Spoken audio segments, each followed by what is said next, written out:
感谢5代 RAV4 车主来电更换 SM 雨刷细胶条。这个车主他交车才3个月，他已经换了那个 NWB， 然后现在换我们的细胶雨刷胶条，这样起来连原车已经3组雨刷了。他说换完 NWB 之后，他已经困扰他很久，雨刷怎么刷都刷不干净，一直都有水痕。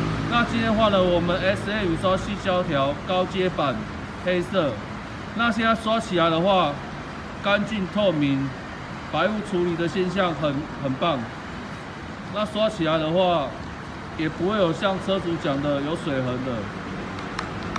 大哥这样刷 OK 吗 ？OK， 没问题。哦，大哥，这位车主说很棒，很 OK， 谢谢。